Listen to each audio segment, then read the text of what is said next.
लग्नानंतर होईलच प्रेम या मालिकेच्या आजच्या भागामध्ये आपण पाहणार आहोत पार्थ आणि काव्या हे जोडीने रिक्षाचा छान प्रवास करतात, तर दुसरीकडे जीवा नंदिनीसाठी स्वतःच रिक्षावाला होतो.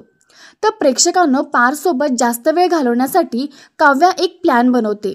ती पार्थ ऑफिसमधून घरी तिच्यासोबत जावा म्हणून त्याची गाडीच पंक्चर करते. आता गाडी पंक्चर झाल्याच्या नंतर पार्थला प्रश्न पडतो की घरी कसं जायचं, म्हणून तो आता रिक्षा शोधत असतो. पण त्याला काही रिक्षा भेटत नाही आणि त्याच वेळेला बरोबर काव्या रिक्षा घेऊन पार्थच्या समोर येते. पार्थला काव्यासोबत रिक्षातून घरी जायचं नसतं, पण काव्या त्याला रिक्षात बसण्यासाठी खूप कन्व्हिन्स करते आणि शेवटी पार्थला रिक्षामध्ये बसावंच लागतं. आणि रिक्षामध्ये सुद्धा काव्या पार्थसोबत सतत बडबड करत असते, पण पार्थ हा तिला इग्नोर करण्याचा प्रयत्न करतो. आणि नंतर रिक्षाचा अचानक ब्रेक लागल्यामुळे पार्थ काव्याच्या अंगावरती जातो आणि त्या दोघांमध्ये न कळतच प्रेमाची अशी सुरुवात झालेली आहे. तर आता काव्याला काहीही करून पार्थला गमवायचं नसतं आणि त्याच्यामुळेच ती तिच्याकडून जेवढा प्रयत्न होईल तेवढा करत असते.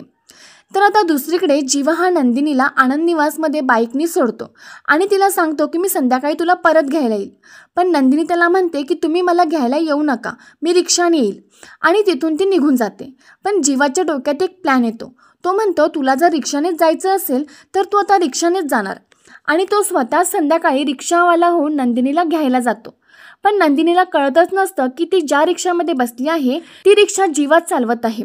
आणि रिक्षा चालवत असताना जीवा सतत तिच्याशी बोलत असतो आणि त्यांच्या बोलण्यातून जीवाला कळतं की नंदिनी जीवाला चांगलंच समजत असते आणि यातच जीवाला आनंद मिळतो. तर त्या पार्थ आणि काव्या हे रिक्षातून घरी पोहोचतात आणि रिक्षातून उतरल्याच्या नंतर काव्या पैसे द्यायला लागते. पण पार्थ तिचं ऐकतच नाही. तो म्हणतो की मी रिक्षात बसलो आहे, माझे पैसे मीच देईल. पण काव्या ऐकत नाही. तेव्हा पार्थ म्हणतो की मला कोणाचीच उधारी नको आहे, तुम्ही जर माझे पैसे दिले तर याच्यापुढे मी तुमच्यासोबत रिक्षात बसणार नाही. तेव्हा काव्या म्हणते की याचा अर्थ तुमची परत माझ्यासोबत रिक्षात बसण्याची इच्छा आहे. तर हे बोलल्याच्या नंतर पार्थ तर गप्पच राहतो, पण काव्याला खूप आनंद होतो. तर आता दुसरीकडे दाखवतात रम्या आणि वसु आत्या या एन्व्हलपमध्ये काय असेल याचाच विचार करत असतात. तेव्हा वसु आत्या म्हणतात की आपल्याला काहीही करून त्या एन्व्हलपमध्ये काय होतं हे बघावंच लागेल आणि त्यासाठी मी आता काव्याच्या रूममध्ये जाणार आणि बघणार की नक्की त्या एन्व्हलपमध्ये काय आहे. तर त्या वसु आत्यांना ते डिवोर्सचे पेपर भेटतील का. आणि इकडे दाखवतात की नंदिनी ही रूममध्ये पाण्याचा तांब्या घेऊन येत असते.